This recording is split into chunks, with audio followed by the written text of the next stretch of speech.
Pourquoi ma souffrance est-elle continuelle? Test. Jérémie chapitre 15, verset 18.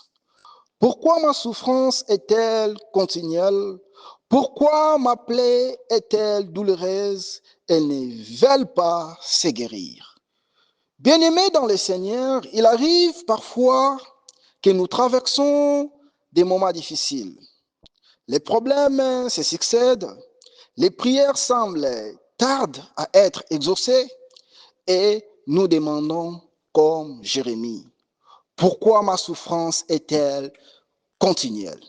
Jérémie était un homme de Dieu, mais il a aussi connu la douleur, les rejets, les larmes. La souffrance peut toucher même les enfants de Dieu. Être chrétien ne signifie pas être à l'abri des difficultés. Joseph a souffert avant de devenir gouverneur. Job a souffert malgré sa fidélité. Jérémie a souffert malgré son appel. La souffrance n'est donc pas toujours une punition de Dieu. Dieu attend le cri de ceux qui souffrent. Jérémie a exprimé sa douleur devant Dieu. Lorsque nous souffrons, nous devons prier davantage. Garder la foi, refuser les découragements. Dieu écoute les larmes de ses enfants. La souffrance a une durée fixée par Dieu. Même si l'épreuve semble longue, Dieu contrôle le temps. Aucune souffrance n'est éternelle. C'est lui qui met sa confiance à Dieu. Dieu sait quand ouvrir la porte, quand répondre et quand délivrer.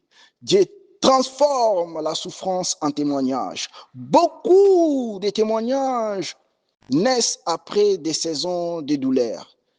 Ce qui aujourd'hui te fait pleurer peut demain glorifier Dieu.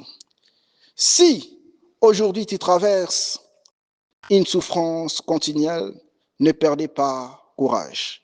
Ne quittez pas Dieu.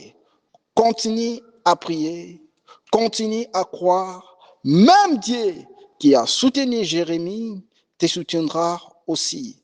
Le pleur peut durer une nuit, mais la joie vient le matin.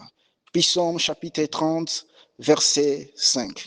Que le Seigneur transforme toute souffrance en victoire et en témoignage pour sa gloire. Amen.